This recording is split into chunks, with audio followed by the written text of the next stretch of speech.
你有冇試過喺超市買嘢返屋企，以為揀到好嘢，點知原來一直被啲包裝或者花哨嘅宣傳騙咗？今日就話你知5樣千祈唔好亂買嘅超市陷阱，即刻睇下自己中咗幾多樣。平時我哋去超市買海或者買零食，好多時見到包裝上寫住天然、有機、低脂或者零糖，就以為一定好健康，隨手就放落購物車。但係你有冇認真睇過背後嘅成分表同埋營養標籤？其實好多時我哋以為食得健康，結果反而吞咗一大堆人工添加劑、糖分同埋劣質脂肪落肚。今日我就同大家好好揭開呢些超市常見嘅健康陷阱，等大家以後去買蟹嗰陣可以精打細算，唔好再白白花辛苦錢去買啲對身體有害無益嘅嘢。記得聽完之後分享俾屋企人同身邊嘅朋友，等大家都可以食得安心又健康。第一樣最容易令人中伏嘅，就係好多老人家或者注重養生嘅朋友好鍾意買嘅健康蔬菜乾或者水果乾。去到超市見到一包包5顏6色嘅秋葵乾、香蕉片、紫薯條，包裝得好精美，上面仲寫住高纖維，保留蔬菜原味。好多人以為食呢啲蔬菜乾就等同食緊新鮮蔬菜，仲覺得好方便，食零食之餘又可以補充纖維，簡直一舉兩得。但係事實根本唔係咁樣。你只要返去後面睇下個成分表，就會發現排喺前幾位嘅，往往除了蔬菜本身之外，仲有植物油、麥芽糖漿或者食鹽。呢啲蔬菜乾之所以食落去咁脆口、咁香甜，主要係因為佢哋絕大多數都係經過低溫真空油炸處理過嘅。雖然比起傳統嘅高溫油炸，低溫油炸產生嘅有害物質可能少少，但佢嘅本質依然係油炸食品。成包蔬菜乾嘅脂肪含量可以高達20-30%，食一小包吸收嘅熱量同脂肪，隨時多過你食一碗白飯。更加唔好講喺加工過程中，蔬菜裏面原本豐富嘅維生素 C 同水溶性膳食纖維，已經喺高溫同抽乾水分嘅過程裏面流失得七七八八。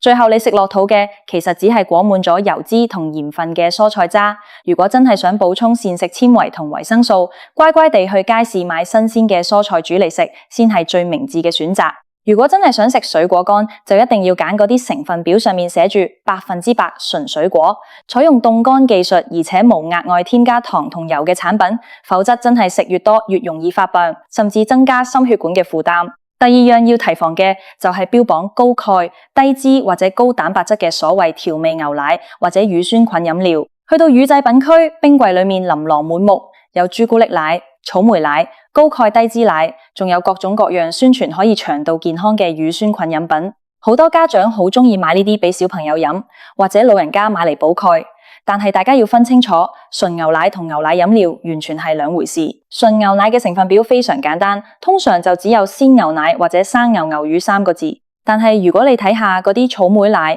或者乳酸菌飲品嘅成分表，排喺第一位嘅往往唔係牛奶，而係水，跟住落嚟就係白砂糖、高果糖糖漿，之後先至係少許嘅牛奶粉或者濃縮乳。呢啲產品本質上只係甜嘅飲料，配咗少少奶味而已。你以為飲落去好健康，其實不知不覺間攝取咗極高嘅糖分。以一樽普通嘅乳酸菌飲料為例，一小樽裏面嘅糖分可能就已經超過咗5-6粒方糖嘅含量。就算佢標榜有幾百億活性乳酸菌，當你將咁多糖分飲落肚，對身體造成嘅負擔早就超過咗嗰少少益生菌帶來嘅好處。而且糖分過高，仲會加速皮膚老化，增加糖尿病嘅風險，甚至影響小朋友嘅骨骼發育同牙齒健康。所以以後去買奶，記得睇清成分表，第一位必須係鮮牛奶，而且成分越簡單越好，千祈唔好俾啲香甜嘅口感同包裝上嘅宣傳字眼騙到。第三樣好容易踩雷嘅就係全麥麵包同埋雜糧餅乾。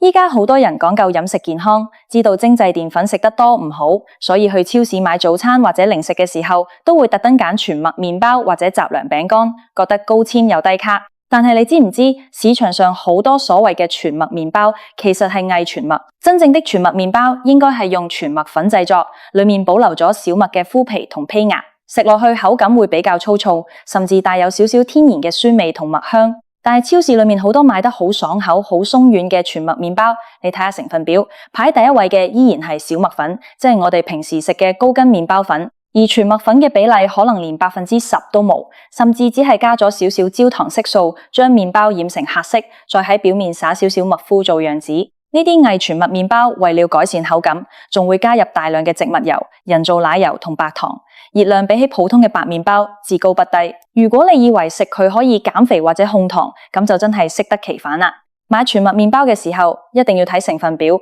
全麥粉必須排喺第一位，而且含量最好喺50%以上。成分表裏面越少添加劑、少糖少油嘅，先至係真正嘅健康全麥麵包。第4樣大家經常買嘅就係濃縮果汁同埋非還原濃縮果汁，即係我哋平時見到嘅 NFC 果汁。好多人覺得飲鮮榨果汁等同食水果，特別係啲老人家或者小朋友唔方便咬水果嘅時候，家人就會買大盒裝嘅果汁返屋企。超市裏面嘅果汁種類繁多，有啲寫住100%純果汁，有啲寫住 NFC 新鮮壓榨。誠然 NFC 果汁確實比傳統用濃縮汁加水勾兌嘅果汁好少少，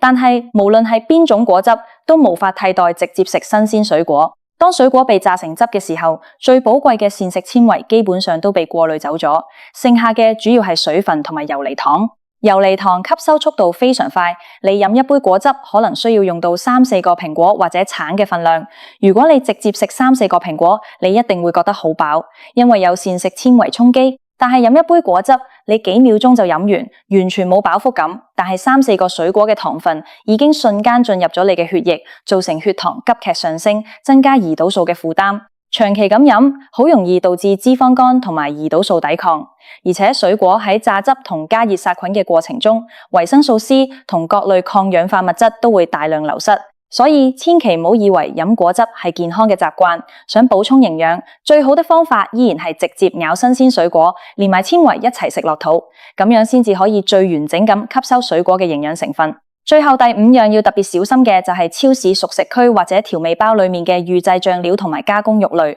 例如午餐肉、香腸、丸仔以及各種濃縮湯底。呢啲產品對於忙碌嘅上班族或者懶得煮飯嘅人嚟講，確實好方便，返到屋企滾一滾或者炒一炒就可以食。但係呢啲加工食品往往係高鹽、高油、高添加劑嘅重災區。以平時大家打邊爐或者煮麵好鍾意用嘅香腸同丸仔為例，好多人以為丸仔係純肉做嘅，其實睇睇成分表，裏面好多係澱粉、大豆蛋白，加上各種增味劑、防腐劑同香精調配出嚟嘅肉味。更加需要關注嘅係防腐劑，例如亞硝酸鈉。呢種成分喺加工肉類裏面好常見，主要用嚟抑制細菌同埋保持肉類鮮紅嘅顏色，但係長期過量攝取，對人體健康有潛在嘅風險。另外，呢啲醬料同加工肉類嘅鈉含量高得驚人，可能食2條香腸或者幾粒丸仔，你一整日嘅食鹽攝取量就已經超標。高鹽飲食係引致高血壓同心血管疾病嘅主要元兇之一，所以平時買外最好係揀原塊嘅新鮮肉類。返到屋企，自己用簡單嘅薑蔥、少許豉油同鹽嚟調味，既可以保持食材嘅原汁原味，又可以食得放心。總括嚟講，去超市買嘢，千萬唔好只睇包裝正面嗰啲吸引人嘅宣傳字眼，包裝背面嗰個細細個嘅成分表同營養標籤，先至係揭穿商品真相嘅關鍵。成分表裏面嘅排序係根據含量由多到少嚟排列嘅，排喺最前面嘅就係含量最高嘅成分。如果一項標榜健康嘅食品排喺前3位嘅係水、糖或者油，咁你就一定要提高警惕啦。同時，盡量揀成分表簡單、化學名稱少嘅食品，越接近食物天然原貌嘅就越健康。健康嘅生活習慣需要從每一日嘅飲食細節做起，養生唔係買昂貴嘅補品，而係喺日常買嘢煮飯嘅時候，學識避開呢啲無謂嘅陷阱。今日分享嘅呢5樣嘢，大家記得要記喺心上，下次去超市買嘢嗰陣多留個心眼。如果你覺得呢啲資訊對你有幫助，記得點讚同分享俾你身邊嘅屋企人同朋友，特別係屋企嘅長輩，等大家都可以避開超市嘅新騙局，食得健康又開心。你平時喺超市買嘢，仲見過咩疑似中伏嘅商品？